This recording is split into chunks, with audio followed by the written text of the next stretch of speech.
Welcome मित्रांनो. स्पर्धा परीक्षा या यूट्यूब चॅनलमध्ये आपलं सर्वांचं सहर्ष स्वागत. आपण पाहतोय इस्रो एक्झामसाठीची तयारी, यासोबतच शिक्षकांसाठी जी TETची एक्झाम होणार आहे त्या एक्झामसाठी सुद्धा जर तुमचा मॅथ सायन्स सब्जेक्ट असेल तर त्याच्यासाठी हे प्रश्न अत्यंत उपयुक्त ठरणार आहेत. पहा, आपण कंटिन्यू करूयात.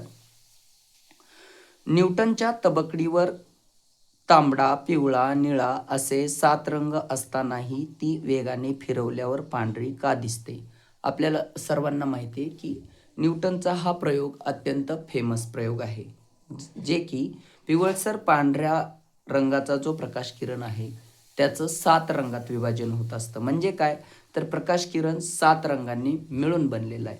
मग ती तबकडी पांढरी का दिसते असा प्रश्न आहे. तर पहा, वेगामुळे रंग हवेत उडून जातात, नाहीये. मानवी डोळ्यांच्या क्षमतेमुळे सर्व 7 रंग एकत्र मिसळण्याचा भास होऊन पांढरा रंग दिसतो, हेच त्याचं उत्तर आहे. बघा, का? कारण मानवी डोळ्यांमध्ये 2 प्रकारच्या पेशी असतात.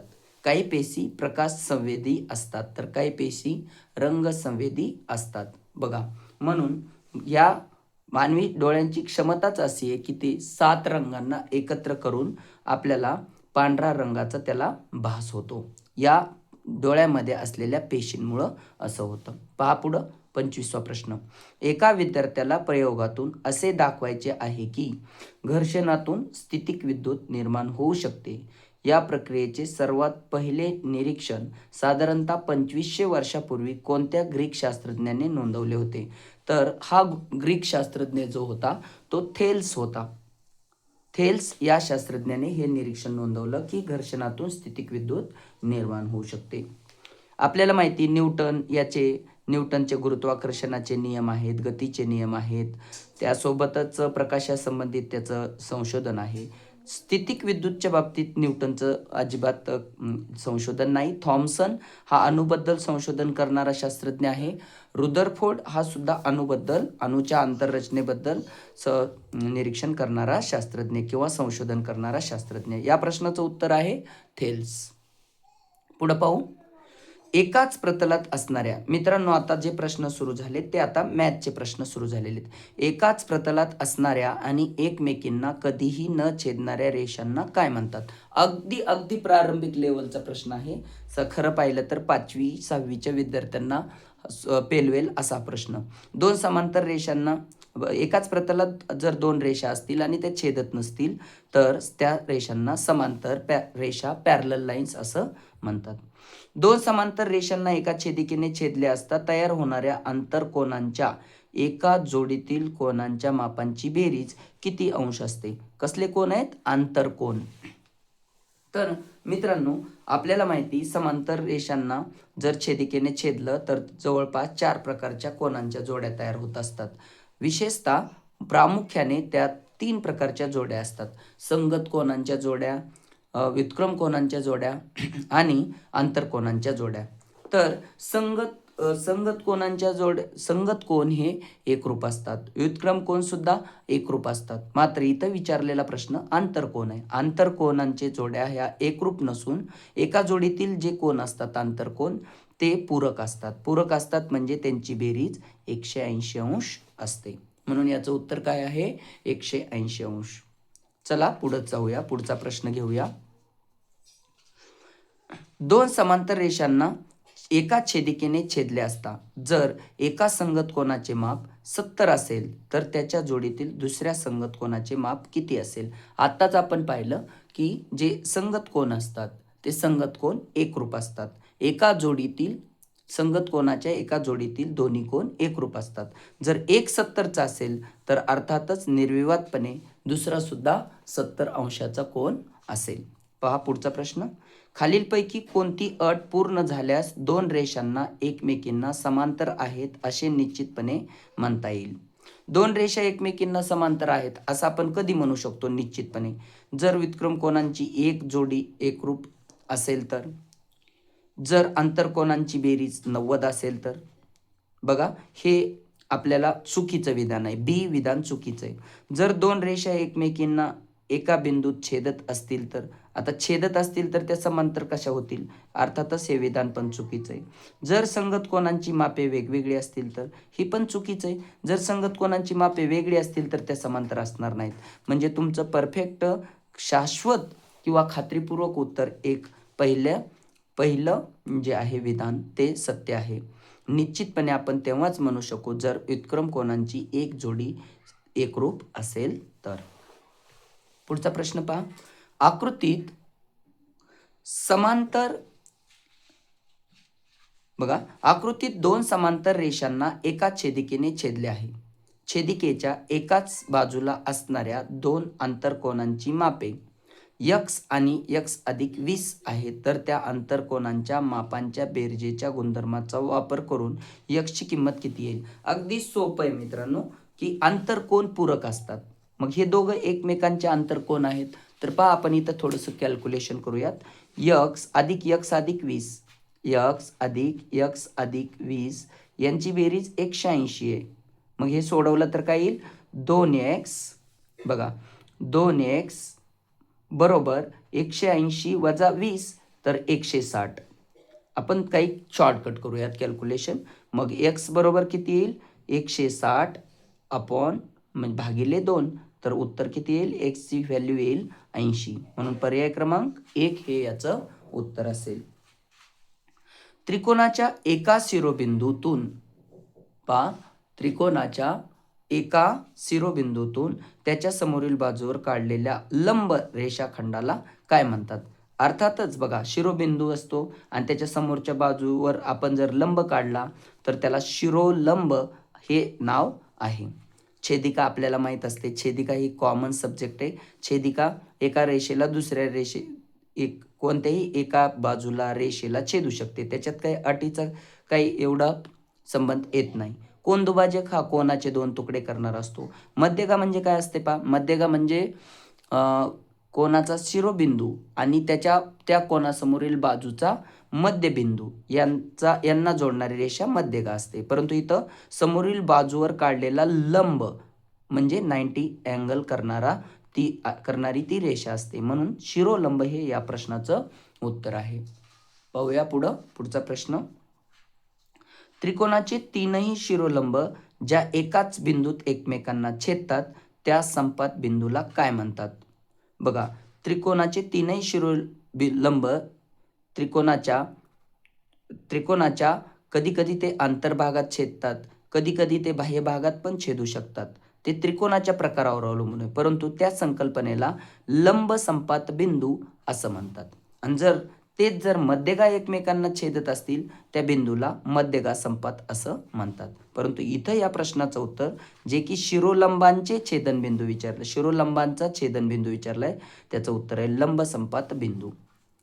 एका काटकोन त्रिकोणामध्ये त्याचे तीनही शिरोलंब काढले तर त्याचा लंब संपात बिंदू नक्की कोठे असेल? हा प्रश्न थोडासा अंडरस्टँडिंगचा प्रश्न आहे. तो चांगला लक्षात ठेवायचा मित्रांनो तुम्हाला. बघा काय बोलतोय तो. एक असा काटकोन त्रिकोण आहे. तर यात काटकोन त्रिकोणाचे आपण तिन्ही बाजूंचे शिरोलंब काढले. तर अर्थात इथं पहा, शिरोलंब काढताना ही या बाजूचा हा शिरोलंब ऑलरेडीच आहे. या बाजूचाही इथं तो शिरोलंब आहे.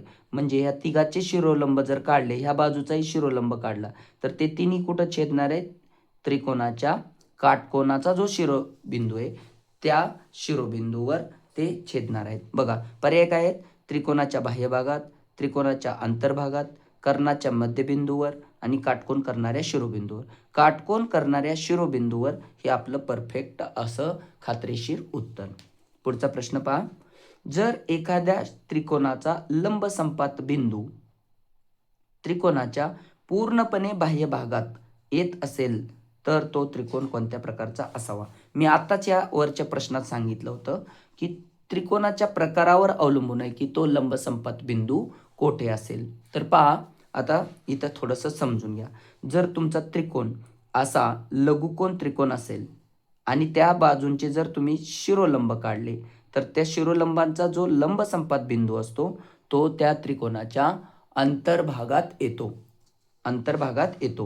लघुकोन त्रिकोणाच्या बाबतीत तो भागात असतो. काटकोन त्रिकोणाच्या बाबतीत तो काटकोनाच्या शिरोबिंदूवर असतो. आणि बाह्यकोन विशाल कोन त्रिकोण जर असेल असा आणि त्याच्या आपण लंबसंपात बिंदू काढले, त्याचा आपण लंबसंपात बिंदू बघितला तर तो निश्चितपणे त्रिकोणाच्या बाह्य भागात जातो. आपला हा प्रश्न हाच आहे, बाह्य भागात जातोय लंबसंपात बिंदू तर तो त्रिकोण निश्चितपणे विशाल कोन त्रिकोण असतो. पाहूया पुढचा प्रश्न. समजा तुम्ही एका कागदावर एक लघुकोन त्रिकोण काढला आणि त्याचे तीनही शिरोलंब आणि तीनही मध्यका काढल्या. बघा, एक लघुकोन त्रिकोण काढला, जे की आत्ताच काढला होता मी. इथं पहा, लघुकोन त्रिकोणात आपण मध्यका पण काढल्या आणि शिरोलंब पण काढले. शिरोलंब म्हणजे बाजूवर काढलेला लंब आणि मध्यका म्हणजे शिरोबिंदू आणि समोरील बाजूचा मध्यबिंदू जोडणारी रेषा.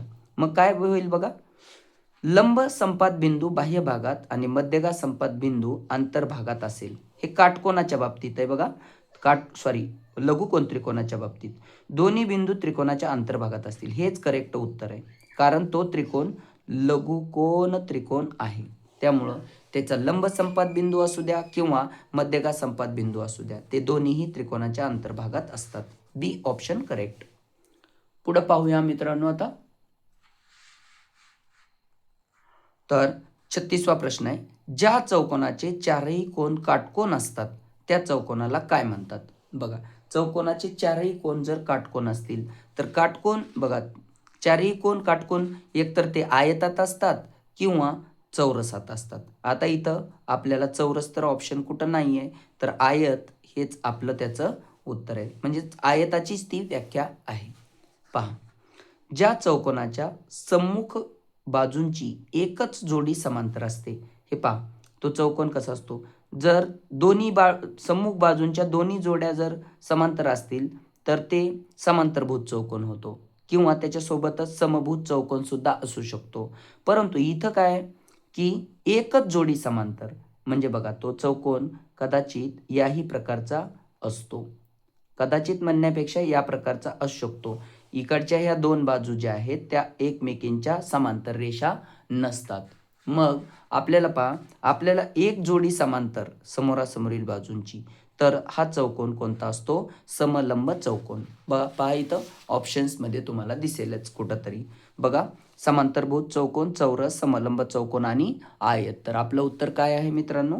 समलंब चौकोन हे या प्रश्नाचं परफेक्ट उत्तर. पुढे पहा, चौरस आणि समभुज चौकोन या दोन्ही आकृत्यांमध्ये कर्णाचा कोणता एक समान गुणधर्म आढळतो? चौरस आणि समभुज चौकोन. खूप छान प्रश्न आहे मित्रांनो.